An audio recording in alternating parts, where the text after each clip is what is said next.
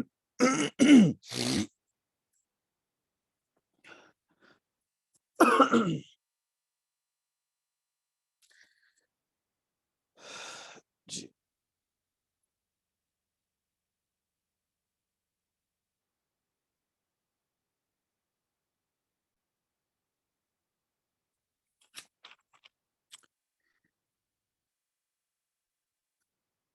تو فرعون نے کہا علم نربک فینا ولیدا ولبثت فینا من عمرک سنین۔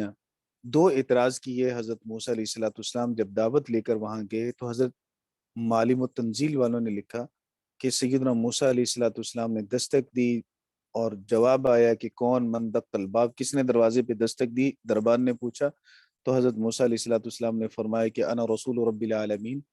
تو اس نے جا کے فرعون کو کہا کہ باہر ایک مجنون ہے، پاگل ہے، نعوذ باللہ، وہ خود کو کہتا ہے کہ میں انا رسول رب العالمین ہوں، تو آپ سے ملنا چاہتا ہے۔ تو فرعون نے ملنے سے انکار کیا۔ 1 سال تک حضرت موسیٰ علیہ السلام اسی انتظار میں رہے، اور پھر جا کے کہیں اجازت ملی فرعون سے ملاقات کرنے کی، تو پھر فرعون نے یہ کہہ کر ملاقات کرنے کی اجازت دی کہ چلے ہم کچھ ان کی باتوں سے محظوظ ہوتے ہیں، جس کو ہم کہتے ہیں نا انجوائے کرتے ہیں، تو محظوظ ہوتے ہیں، بس اس کی کچھ باتوں سے اس کو بلا لو۔ تو پھر حضرت موسیٰ علیہ السلام دعوت دینے کے لیے تشریف لے گئے۔ ان ارسل معنا بنی اسرائیل، جب اس نے دیکھا کہ یہ موسیٰ ہے، تو اس نے پھر یہ 2 شکوے کیے، 2 باتیں کہیں، 2 اعتراض کیے۔ پہلا اعتراض تو پھر انہوں نے یہ کیا کہ ہم نے تجھے اپنے پاس رکھ کر اس وقت پالا، علم نربک فینا ولیدا، ولید کہتے ہیں چھوٹے بچے کو جو پیدائش کے قریب ہو، ولادت کے قریب ہو، یعنی ولادت کے کچھ عرصہ بعد، ولادت کا کچھ عرصہ ہی گزرا تھا جب صندوق میں ڈال کے اماں نے دریا کے حوالے کیا، اور پھر حضرت موسیٰ علیہ السلام فرعون اور اس کے خاندان کے ہاتھ لگے، اور فرعون کے محل میں حضرت نے پرورش پائی، تو اس کو اس نے بطور احسان کے جتلایا کہ دیکھ میں نے تیری اس وقت پرورش کی ہے۔ وَلَبِثْتَ فِينَا مِنْ عُمُرِكَ سِنِينَ، اور ہمارے درمیان تو اپنی زندگی کی کئی برس رہا، سال رہا۔ مفسرین کرام نے بعض نے 18 لکھا، بعض نے 20 لکھا، بعض نے 30 لکھا، تو 30 سال تک یہاں رہے حضرت، پھر یہاں سے قبطی کو مارا، پھر چلے گئے مدین 10 سال رہے، 40 سال میں نبوت ملی۔ نبوت ملنے کے بعد پھر فرعون کے شہر مصر آئے، مصر آ کر 30 سال تک حضرت نے دعوت دی، پھر اپنی قوم کو لے کر پھر بحر قلزم کراس کیا، پھر فرعون یہاں غرق ہوا، اور غرق ہونے کے بعد 50 سال حضرت پھر زندہ رہے، تو کل 130 سال عمر پائی سیدنا موسیٰ علیہ السلام نے۔ تو ایک اعتراض تو فرعون کا یہ تھا کہ تو بچہ تھا جب ہمارے پاس آیا اور ہم نے تیری پرورش کی، یا وہ احسان میرا یاد کر۔ جب باطل کے پاس دلیل نہیں ہوتی، جھوٹے کے پاس دلیل نہیں ہوتی دعوے کی، مد مقابل کی، تو وہ ذاتیات پہ اترتا ہے۔ فرعون نے یہاں ذاتیات پہ حملہ کیا، حضرت موسیٰ علیہ السلام کی دونوں باتوں کا جواب نہیں دیا، انا رسول رب العالمین کا بھی اور ان ارسل معنا بنی اسرائیل کا بھی، دونوں باتوں کا جواب نہیں دیا۔ مظلوم بنایا ہوا بنی اسرائیل کو، 400 سال گزر چکے ہیں، یہ قیدی ہیں اس کے، محکوم ہیں، غلام ہیں، باندیاں ہیں، ان کے بچوں کو قتل کیا جا رہا ہے، عورتوں کو گھر میں کام کاج کروایا جا رہا ہے، ذلت کی زندگی ہے. دونوں باتوں کی طرف توجہ نہیں دی، اصل مقصود سے توجہ ہٹا کر اس نے ذاتی حملہ کیا کہ دیکھ میں تو بچہ تھا، میں نے تجھے پالا ہے اور ایک عرصہ تک تو ہمارے درمیان میں رہا ہے. اور پھر دوسری بات کہی وہ فعلتا فعلتک التی فعلتا، اور تو نے وہ کام کیا جو تو نے کیا. وہ اشارہ کیا قبطی کو مارنے کی طرف، وہ کام جو تو نے کیا نا، وَأَنْتَ مِنَ الْكَافِرِينَ، موسیٰ تو ناشکروں میں سے ہے، یا کافر یہاں بمانا ناشکرہ، تو ناشکروں میں سے ہے. یا پھر مفسرین کرام فرماتے ہیں کہ فرعون نے اپنے گمان میں کہا کہ شروع میں جب تو میرے پاس رہا تب تو مجھے خدا مانتا رہا، تب تک تو مجھے الہ مانتا رہا، اور اب تو نے کہا اب میری الوہیت کا انکار کر کے تو کافروں میں سے ہو گیا، منکرین میں سے ہو گیا.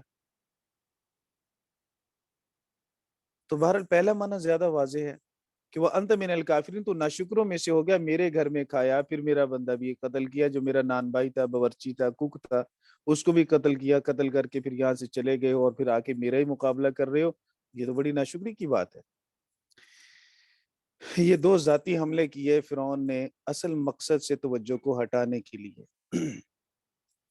سیدنا موسیٰ علیہ السلام نے کوئی ذاتی حملہ نہیں کیا. حضرت موسیٰ علیہ السلام اس پہ بھڑکے بھی نہیں. دائی کا کام یہ ہے کہ مد مقابل سے اگر کوئی ایسا بے جا فضول قسم کا اعتراض آئے تو غصہ نہ کرے، تحمل سے جواب دے. سیدنا موسیٰ علیہ السلام نے تحمل کا مظاہرہ کر کے جواب یہ دیا، قال فعلتها اذا وانا من الضالین. انکار نہیں کیا، جھوٹ نہیں بولا، یہ بھی نہیں کہا کہ وہ تو واجب القتل تھا، بلکہ حضرت موسیٰ علیہ السلام نے فرمایا کہ فعلتها، میں نے اسے کیا ہے، وہ مجھ سے ایسے ہوا گناہ، وہ قتل والا فعل مجھ سے سرزد ہوا. اذا وانا من الظالین، تب تو میں ناواقف تھا. ناواقف کا یہاں مطلب یہ ہے کہ اسے قتل کرنے سے میں ناواقف تھا، میں قتل نہیں کرنا چاہتا تھا، غیر ارادی طور پر ہوا. بھلا مکے سے کون کسی کو مارتا ہے؟ مکے سے تنبیہ کی جاتی ہے، قتل نہیں کیا جاتا ہے. تو میں نے تو مکہ مارا تھا، اور وہ بھی صرف ان دونوں کی صلح کروانے کے لیے، تاکہ یہ دونوں ایک دوسرے کو چھوڑ دیں، جھگڑا ختم ہو جائے. اور جب ختم نہیں کر رہے تھے تو ایک کو مکہ مارا، اور مکہ تب لگا جب اس کی قضا کا وقت آ چکا تھا، اور وہ اپنی قضا سے مر گیا. مکے سے لوگ تھوڑی مرتے ہیں.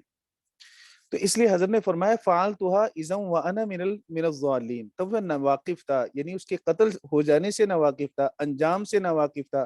کام کیا صحیح ارادے سے، لیکن اس کا انجام یوں نکلے گا یہ مجھے معلوم نہیں تھا. ایک بات تو نوٹ کرنے کی یہ ہے اس آیت میں کہ پہلے اللہ جو فرعون نے اعتراض کیا، جس کو اللہ نے نقل کیا، وہ اعتراض پہلا ہے کہ تو میرے گھر میں پرورش پاتا رہا. دوسرا اعتراض ہے کہ تو نے یہ جرم کیا. جب جواب دینے کی باری آئی تو جرم والی بات کا جواب پہلے دیا جا رہا ہے، اس لیے کہ یہ منصب رسالت پر ایک داغ ہے اگر صحیح ثابت ہو جائے تو. اگر یہ واقعتاً جرم ہو تو عصمت کے خلاف ہے، لہٰذا پیغمبر کی عصمت کو مجروح ہونے سے بچانے کے لیے پہلے اس کا جواب دینا ضروری سمجھا گیا. فعلتها اذا وانا من الضالین کہہ کر اس جواب کو مقدم کیا کہ یہ مسئلہ زیادہ اہم ہے. پیغمبر معصوم عن الخطا ہوتا ہے، اس سے جرم نہیں ہوتا. غیر ارادی طور پر جو کام ہو جائے وہ گناہ نہیں ہوتا. وہ تو عام انسان بھی کرے تو گناہ نہیں ہے. گناہ تو تب ہے جب کوئی ارادے سے کرتا ہے. غیر ارادی طور پر آپ کے حلق میں پانی اتر جائے تو اس کو خطا کہتے ہیں. خطا سے آپ مجرم نہیں ہوتے، آپ پر کفارہ لازم نہیں ہوتا، کیونکہ آپ گناہ گار نہیں ہیں. ارادی طور پر جب آپ کوئی جرم کرتے ہیں تو تب آپ گناہ گار بنتے ہیں. تو یہ غیر ارادی فعل تھا، اور پھر آلہ قتل کو استعمال نہیں کیا گیا، صرف مکہ استعمال کیا گیا، اس لیے حضرت کی عصمت کے خلاف نہیں ہے. اور حضرت نے کھلے دل سے اس کا اقرار کیا. معلوم ہوا کہ جب غلطی ہو جائے تو بھلے دشمن کے سامنے بھی ہوں تو اقرار کیجئے. صحیح بات دشمن بھی کر رہا ہو تو اس دشمن کی بات کو بھی جھٹلایا نہیں جاتا، اس کو مانا جاتا ہے جتنی صحیح ہو. دشمن فرعون ہے، اور فرعون ایک بات کر رہا ہے اور بات ٹھیک ہے کہ حضرت نے قتل تو کیا، قتل تو حضرت سے ہوا، تو اتنی بات تو حضرت نے تسلیم کی ہے فعلتها کہہ کر. جب آپ اس حد تک سچے اور اعتدال والے بن جائیں گے تو آپ کی دعوت دشمن کے دل کو بھی نرم کر دے گی. اس کے دل میں یہ بات اتر جائے گی کہ بندہ سچا ہے اور کھرا ہے، یہ جھوٹ بولنے والا نہیں. جب یہ انسان کے حق میں جھوٹ نہیں بول رہا تو اللہ کے حق میں جھوٹ کیوں بولے گا؟ جب یہ معاملات میں جھوٹ نہیں بول رہا، دین میں جھوٹ کیسے بولے گا؟ تو فعلتها اذا وانا من الضالین ففررت منکم، تو میں تم سے بھاگ گیا۔ اب یہاں پہلے حضرت نے یہ فررت منکم اس لیے جمع کسی کے اس لیے مولانا فررت منکم کیونکہ پولیس بھی ساتھ شامل ہے نا، فرعون اور اس کی پولیس اور فوج، میں تم سے بھاگ گیا۔ تمہارے سرداروں کا فیصلہ یہ تھا کہ اس کو پکڑ لو، قتل کر دو، پھانسی دے دو، میں بھاگ گیا، یہاں سے چلا گیا۔ لما خفتکم، جب میں تم سے ڈرا تو معلوم ہوا کہ جو طبی ڈر اور خوف ہے یہ نبوت کے خلاف نہیں، جب نبوت کے خلاف نہیں ہے تو علم کے خلاف کیسے ہوگا؟ اگر کوئی عالم طبی طور پر کسی چیز سے ڈرتا ہے، خائف ہوتا ہے، تو یہ کوئی بزدلی نہیں ہے، اللہ کا رسول ہے۔ سیدنا موسیٰ علیہ الصلوۃ والسلام فرماتے لما خفتکم، میں تم سے ڈر گیا، فوہب لی ربی حکما، تو میرے رب نے مجھے، اس کا فائدہ یہ ہوا کہ جب میں مدین گیا تو میرے اللہ نے مجھے حکمت دی، دانائی دی، سمجھداری دی، وجعلنی من المرسلین، اور مجھے مرسلین میں سے بنا دیا، نبی اور رسولوں کے طور پر مجھے چن لیا۔ اب حضرت موسیٰ علیہ الصلوۃ والسلام نے ذاتی حملے کا جواب ذاتی حملے سے نہیں دیا، بلکہ حکمت کے ساتھ، تحمل کے ساتھ جواب دیا، اور پھر موڑ کے لے آئے اپنی بات کی طرف۔ وہ بات ہے منصب رسالت، وہ بات ہے پیغام الہی۔ اس نے بات کو بدلنا چاہا، حضرت نے اپنا جواب بھی دے دیا، اور پھر آگے اسی نقطہ پر جہاں حضرت لانا چاہتے ہیں۔ تو اس میں مولانا یہ بات ہمیں سمجھائی گئی ہے مناظرہ جب ہوتا ہے تو ہمیشہ دوسرا فریق دوسرے کو الجھانے کی کوشش کرتا ہے، اس بات سے یہ مڑ جائے، بس اسے ایسا چکر دوں، ایسا گھماؤں، ایسی بات میں الجھاؤں کہ وہ اصل بات اسے بھول ہی جائے۔ تو اصل بات پہ ہمیشہ توجہ مرکوز رکھنی چاہیے، اسے نہیں بھولنا چاہیے۔ کوئی گھمانے والا لاکھ گھمائے، ایک چکر دے کے پھر وہیں کے وہیں آگے۔ تو سیدنا موسیٰ علیہ الصلوۃ والسلام اس کی بات سے الجھے نہیں، اس کی زیادہ تفصیلات میں گئے نہیں، جو بات حقیقت تھی وہ فوری ارشاد فرمائی، اور پھر فوراً آگے ایک جملہ لگا کے حضرت نے اپنے اسی مرکزی نقطہ کی طرف اسے لے آئے دوبارہ کہ وجعلنی من المرسلین، میرے اللہ نے مجھے رسولوں میں سے بنایا۔ وَتِلْكَ نِعْمَةٌ تَمُنُّهَا، اور وہ نعمت جس کا تو مجھ پر احسان جتلاتا ہے، منّا یمنو، احسان جتلانا، تمنھا علیہ، جس کا تو مجھ پر احسان جتلاتا ہے، ان عبدت بنی اسرائیل، یہ کہ تو نے بنی اسرائیل کو غلام بنایا تھا۔ تو اس نعمت کا احسان کس منہ سے جتلاتا ہے کہ تو نے مجھے پالا، یا تیرے گھر میں میری پرورش ہوئی؟ تو اپنے ظلم کو کیوں نہیں یاد کرتا کہ تو نے پوری بنی اسرائیل کو غلام بنا رکھا تھا، میری قوم کو؟ تو غلام نہ بناتا، بچوں کو قتل کرنے کا حکم نہ دیتا، تو میرے ماں باپ کیوں مجبور ہو کے میرے ساتھ یہ معاملہ کرتے اور میں تیرے محل تک پہنچتا؟ ظلم تو نے کیا کہ ایک طرف میری قوم کو غلام بنایا، دوسرا مجھے میری ماں کی گود سے محروم کیا، یہ تو میرے اللہ نے اس تک پہنچایا، تو نے تو کوشش یہی کی تھی۔ لہٰذا وہ کوئی تیرا احسان نہیں ہے، اس کو تو اپنے احسان نہ سمجھ۔ احسان کافر کا بھی ہو ماننا چاہیے، لیکن کافر جب تک ظالم نہ ہو، جب وہ ظالم ہو تو پھر اس کا احسان کہاں سے رہے گا؟ تو یہ کافر ہونے کے ساتھ ساتھ ظالم بھی ہے، یہ تو بچوں کو قتل کر رہا ہے اور ماں باپ کی گودوں کو اجاڑ رہا ہے۔ اس لیے اگر تیرے گھر میں چند لقمے کھا لیے، یہ چند سال کھایا، تو وہ تیرا کوئی احسان نہیں ہے، وہ تیرے ظلم کی وجہ سے مجبور ہو کر یہ ترکیب اللہ رب العزت نے بنائی۔ تیرے ظلم کی مجبوری کی وجہ سے میں یہاں تک پہنچا، یہ میری ماں نے مجبور ہو کر ایسا کیا۔ پھر اللہ کی قدرت ہے کہ رب العالمین نے مجھے اس کی پرورش کا انتظام کیا، میری ماں سے دوبارہ ملوا دیا۔ تلک نعمتن، وہ نعمت، تمنھا، جس کا تو احسان جتلاتا ہے، علیہ، مجھ پر، ان عبدتا، کہ تو نے غلام بنایا بنی اسرائیل کو، اس کی وجہ یہ ہے۔ قال فرعون وما رب العالمین، تو فرعون نے کہا کہ رب العالمین کون؟ رب العالمین کیا ہے؟ کون نہیں، کیا ہے؟ ماں کے ذریعے اصل میں کسی چیز کی حقیقت اور کنہو جانی جاتی ہے، مطلب یہ کہ کس چیز سے بنا ہے، لوہے کا، پیتل کا، تانبے کا، کیا کس چیز کا بنا ہوا ہے وہ۔ اور یہ ظاہری سی بات ہے کہ یہ سوال بڑا غلط تھا، بیجا تھا، اللہ رب العزت کی حقیقت کو کوئی نہیں جان سکتا۔ اس لیے سیدنا موسیٰ علیہ الصلوۃ والسلام نے جواب دیا، قال رب السماوات والارض وما بینہما ان کنتم موقنین، آسمانوں اور زمینوں کا رب اور جو کچھ ان کے درمیان ہے، ان کنتم موقنین، اگر تم یقین رکھنے والے ہو۔ معلوم ہوا کہ جب سوال غلط ہو تو ضروری نہیں کہ آپ اس سوال کے جواب میں الجھیں، آپ اس سوال کے جواب میں الجھنے کی بجائے صحیح بات دوسرے کو بتلا دیں کہ تمہیں یوں سوال کرنا چاہیے تھا کہ رب العالمین کون ہے، پالنے والا کون ہے، من رب العالمین، نہ کہ ما رب العالمین. پوچھنا یہ چاہیے تھا. تو سوال کی اصلاح کی ہے، غلط سوال کے جواب میں خود کو پھنسایا نہیں ہے، اور یہی مناظرانہ اصول ہے. اب غلط سوال کے جواب میں خود کو پھنسا کے بیٹھ جائیں. کام کوئی کرتا ہے اور دلیل کے چکر میں کسی اور کو پھنسایا جاتا ہے.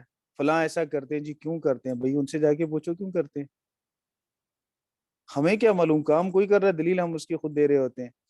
تو ہمیں دوسروں غلط سوال کے جواب میں پھنسنے کی بجائے سوال کی اصلاح کرنی چاہیے. حضرت نے جواب دیا، اس جواب کے اندر اس کے سوال کی اصلاح ہے کہ یوں جواب آپ کو سوال کرنا چاہیے تھا کہ جہانوں کا پالنے والا کون ہے.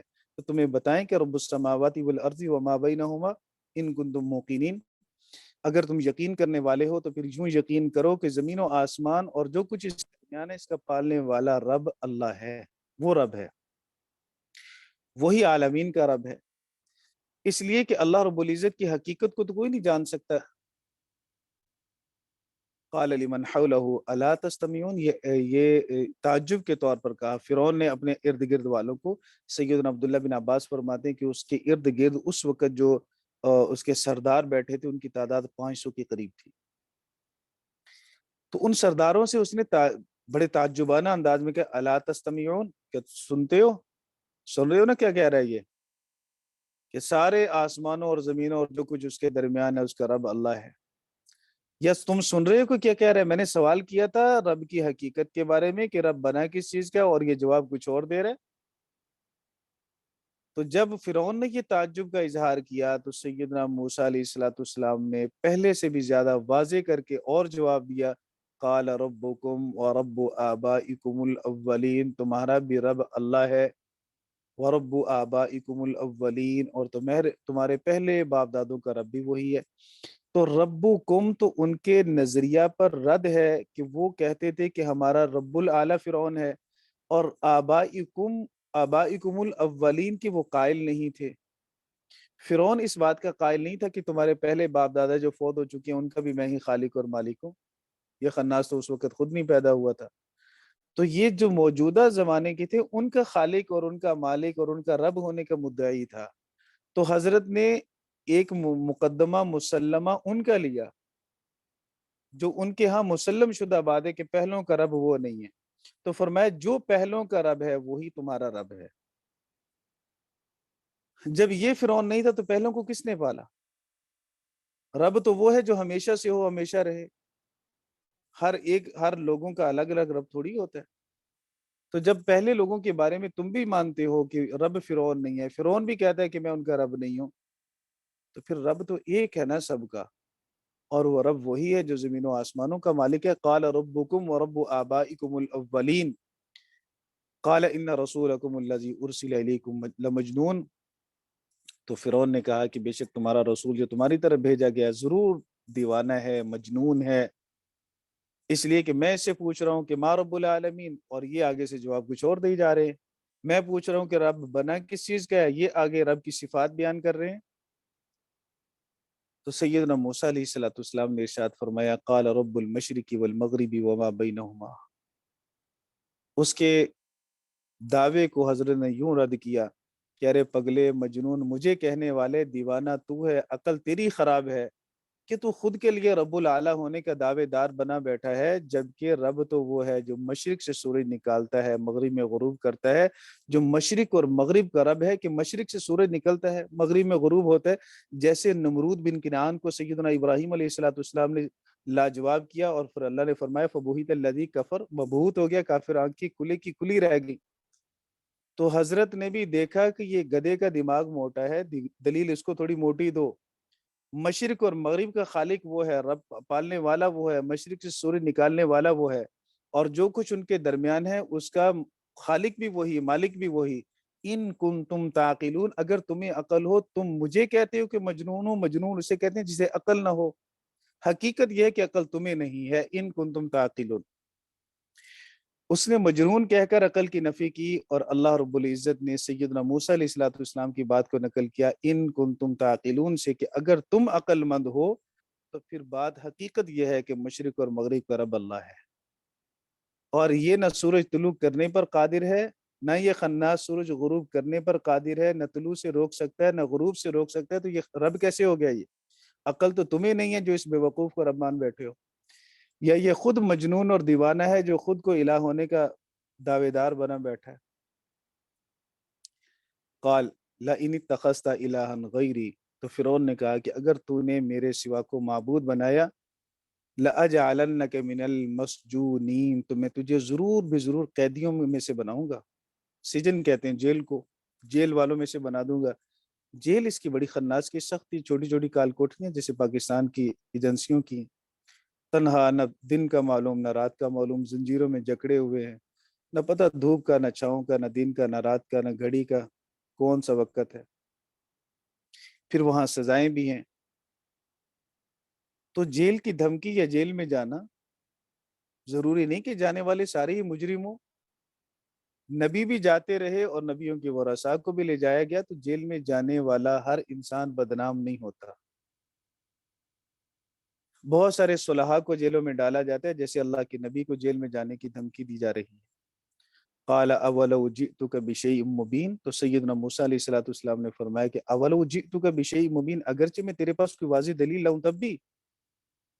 مفسرین فرماتے ہیں کہ وہ قوم تھی کچھ انصاف پسند، اور حضرت نے فرمایا کہ اگر میں دلیل لاؤں تب بھی مجھے جیل میں قید کر دو گے، تب تو جیل میں قید کرنے کی کوئی وجہ نہیں بنتی۔ جھوٹے کو، مجرم کو جیل میں بند کیا جاتا ہے، لیکن وہ واقعتاً کچھ نہ کچھ انصاف پسند تھے، اگرچہ وہ مشرک تھے۔ پاکستانی عدالتوں جیسے ہوتے، پولیس جیسے ہوتے، تو وہ کہتے جو کچھ بھی ہے ہم نے تو جیل میں ہی ڈالنا ہے تجھے، اس لیے کہ ہماری من مرضی کا بیان نہیں دے رہے ہو، چلو جیل میں، ہماری بولی بولو گے تو ٹھیک ہے، وگرنہ تو سزا کی مستحق ہو تم۔ لیکن فرعون وقت کیا کہتے ہیں؟ قال فأتی بہ، لاؤ دلیل، ان کنت من الصادقین، اگر آپ سچوں میں سے ہو۔ فألقى عصاہ، تو اس پر موسیٰ علیہ السلام نے اپنا عصا ڈالا، فإذا ہی ثعبان مبین، تو وہ ایک واضح طور پر اژدہا بن گیا۔ حیہ سام کو کہتے ہیں اور ثعبان کہتے ہیں بڑے اژدہا کو۔ یہ ایک معجزہ حضرت نے پیش کیا، وَنَزَعَ يَدَهُ فَإِذَا هِيَ بَيْضَاءُ لِلنَّاظِرِينَ، پھر دوسرا معجزہ حضرت نے یہ پیش کیا کہ اپنے ہاتھ کو اپنی بغل میں ڈالا، وَنَزَعَ يَدَهُ، اپنا ہاتھ نکالا، فَإِذَا هِيَ بَيْضَاءُ لِلنَّاظِرِينَ، تو وہ اچانک روشن ہو گیا دیکھنے والوں کے لیے، سفید ہو گیا روشن دیکھنے والوں کے لیے۔ مفسرین کرام فرماتے ہیں کہ حضرت کے ہاتھ سے، سیدنا موسیٰ علیہ السلام کے ہاتھ سے ایسا نور نکلتا تھا، شعائیں نکلتی تھی، کرنیں نکلتی تھیں کہ وہ آنکھوں میں پڑتی تھی کرنیں، اتنا روشن تھا۔ تو یہ دو معجزے حضرت موسیٰ علیہ السلام نے دکھائے، جن کے بارے میں پھر آگے تیسرے رکوع میں بات ہے۔ میرے خیال کافی اتنا جس وقت 1 گھنٹہ تو ہو گیا۔ جی مولانا اچھا، آج بولنے کی اسپیڈ تھوڑی ایسا رکھی نا میں نے۔ بھائی جی وہ مولا مفتی سہیل صاحب بھی آئے تھے بیچ میں، پھر ان کی بھی کلاس تھی۔ اصل میں مجھے مفتی ویس صاحب نے کہا تھا کہ پڑھا لیں، مجھے نہیں پتا تھا کہ اس کے بعد کس کا ہے، میرا گھنٹہ صحیح، ادھر تھا عالیہ میں، تو مجھے نہیں ٹھیک ہو پتا وہ کلاس خالی ہے یا نہیں۔ پھر سبق تو پورا کرنا تھا، میں نے ٹائم کی طرف دیکھا بھی نہیں، یہ بھی نہیں دیکھا کون آ رہا ہے کون جا رہا ہے۔ نہیں جزاک اللہ حضرت، مزہ آیا، اللہ پاک بہت زبردست، زیادہ بہت بہتر زیادہ۔ تھا، جی جی آمین دل کو ثم آمین۔ سکون ہوا جی اللہ کا کلام سن کے، اور اس کا ترجمہ تفسیر سن کے، الحمدللہ۔ چلیں بہت جی، اللہ پاک عمل کی توفیق دے آمین اور ہمارے لیے آمین ذریعہ نجات بنائے۔ آمین آمین۔ اصل تو وہی ہے جو اس سے رہنمائی ہم لے لیں۔ جی بے شک بے شک۔ حضرت ایک چھوٹا سا سوال ہے، جی جی بڑا تو کا یہ جیسے آپ نے فرمایا کہ انبیاء علیہ الصلوۃ والسلام جو ہوتے ہیں، نبی جو ہوتے ہیں، یہ معصوم عن الخطا ہوتے ہیں، لیکن جب اس کپتی کو جو مطلب کہ غیر ارادی طور پہ جب وہ مکہ لگا اور وہ مر گیا، اس وقت تو نبوت میرے خیال سے نہیں ملی ہوئی تھی حضرت موسیٰ علیہ السلام نبوت کو۔ تو نہیں ملی، وہ تو 30 سال کی عمر ہے، لیکن نبوت سے پہلے بھی نبی معصوم ہی ہوتا ہے۔ جی ماشاء اللہ۔ نبوت کے جزاک اللہ۔ بعد بھی اور نبوت سے پہلے بھی نبی معصوم جی ہوتا ہے، وہ بڑا گناہ کوئی نہیں کرتا۔ بعض کا اختلاف ہے صغائر کے بارے میں کہ صغیرہ گناہ صادر ہو سکتا ہے یا نہیں ہو سکتا۔ جی تو بہرحال صحیح بات یہی ہے کہ نبی معصوم عن الخطا ہوتا ہے۔ معصوم اجتہادی عن جو الخطا۔ خطا ہوتی ہے اس خطا کو گناہ کہا نہیں جاتا، وہ عصمت کے خلاف نہیں۔ جی جی جی وہ اجتہاد اگر غلط بھی ہو جائے پھر بھی ایک نیکی تو مل جاتی ہے۔ ایک نیکی ہوتی ہے۔ اتو چاہو نا جزاک اللہ۔ میری ہولی کو گرم سبق کے متعلق تو کوئی سوال نہیں ہے جی کسی کا؟ نہیں حضرت، بس یہی تھا میرا تو سوال۔ حضرت یہ جو نبوت ملنے والی بات جیسے منصور عادل بھائی نے کی، آپ نے جواب دیا، کیا یہ نبوت ملنے والی بات کہنا یہ ٹھیک ہے جی؟ کیسے؟ جیسے نبی علیہ السلام کے متعلق فرمایا جاتا ہے کہ 40 سال میں نبوت ملی۔ جی اب نبوت ملی یعنی یہ کہ اس سے پہلے نبی نہیں تھے؟ نہیں، اس سے پہلے نبی ہوتے تو دعویٰ نبوت کرتے نا، ان کے تو مقدر میں اللہ نے لکھی نبوت کو۔ نبی تو حضرت نے فرمایا کہ کنتو نبیًا، میں نبی تھا کہ جب آدم ابھی پانی اور مٹی کے درمیان تھے۔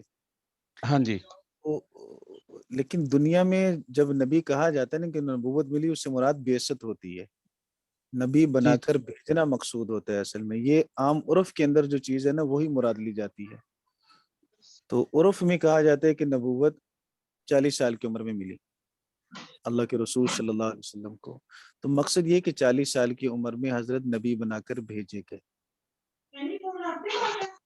اگر اس کو یوں کہا جائے جی کہ جب آپ صلی اللہ علیہ وسلم کی عمر مبارک 40 سال ہوئی تو اب اللہ نے حکم دیا کہ میرا محبوب اب اعلان فرما دو، یعنی نبی تو پہلے بھی تھے لیکن اعلان کرنے کا حکم جو ہے وہ 40 سال کی عمر میں آیا۔ کیا اس طرح کہنا ٹھیک نہیں جی، یا یوں کہنا کہ 40 سال میں ہی نبی بنے؟ ٹھیک ہے، اس طرح وہ ایک یوں کہہ لیں کہ تھوڑی جی ادب والی تعبیر بن جائے گی۔ باقی اس میں حرج کوئی نہیں ہے کہ اگر کوئی یہ کہے کہ 40 سال میں نبوت ملی، یہ ساری تفاسیر میں یہ بات لکھی ہوئی ہے۔ محققین جو ہم سے زیادہ متقی بھی تھے، ہم سے زیادہ صاحب علم بھی تھے، سب حضرات نے یہی لکھا ہوا ہے، سیرت کی کتابوں میں بھی اور تفاسیر میں۔ تو اس جملے میں کوئی حرج نہیں ہے ایسا۔ اچھا جی، اس جملے میں بس وہی ذہن کے اندر ایک اشکال آتا ہے نا کہ اس سے دیکھو پہلے جی، کہ ہم عالم ارواح میں تو اللہ کے علم میں تو ساری نبی ہیں جو جی جی 1,24,000 دنیا میں تشریف لائے۔ علم الہی میں تو وہ دنیا میں آنے سے پہلے سارے نبی ہیں عالم ارواح میں، اور اللہ کے رسول نے بھی وہ عالم ارواح کی بات کی ہے، عالم دنیا کی بات تو نہیں کی۔ عالم دنیا میں حضرت کو نبوت 40 سال کی عمر میں ملی۔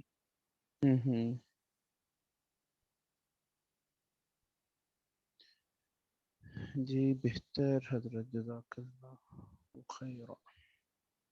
السلام علیکم۔ وعلیکم السلام ورحمۃ اللہ وبرکاتہ۔ وعلیکم السلام ورحمۃ اللہ وبرکاتہ۔